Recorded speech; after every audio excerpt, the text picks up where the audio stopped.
এক প্লেট করে বিরিয়ানি দেবে, ক্যামেরা বিরিয়ানি অবশেষে ফাইনালি আমি পেয়ে গেলাম। দেখে এটা খিচুড়ি, কিন্তু মন খারাপের কিছু নেই। বন্ধু থেকে আগেই খাওয়া শুরু করেছে, জিজ্ঞেস করলাম, বলছে সেই স্বাদ। তো আজকে কিন্তু শুক্রবার, তাই সকাল সকাল গোসল করে চলে আসলাম মসজিদে নামাজ পড়ার জন্য। এখানে এসে দেখছি একটুও জায়গা নেই, তো বাইরে আসলাম, দেখছি এখানেও জায়গা নেই। তো আর কি করার, অজুখানার সামনে দাঁড়ায় নামাজটা পড়লাম।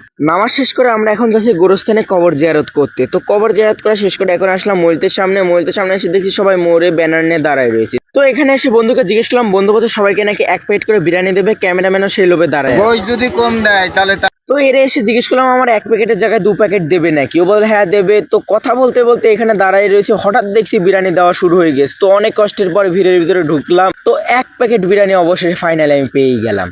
তো বন্ধু এক প্যাকেট বিরিয়ানি পেয়ে খুব খুশি, কিন্তু খুলে দেখে এটা খিচুড়ি, কিন্তু মন খারাপের কিছু নেই, এর ভিতরে আছে মুরগির মাংস। তো বন্ধু থেকে আগে খাওয়া শুরু করেছে, জিজ্ঞেস করলাম, বলছে সেই স্বাদ। তো আমি বাসায় এসে সর্বপ্রথম প্যাকেটটা খুলে একটু খেয়ে দেখলাম যে না, স্বাদটা অনেক ভালো। আমি খেতে খেতে আপনার চ্যানেলটা সাবস্ক্রাইব করুন।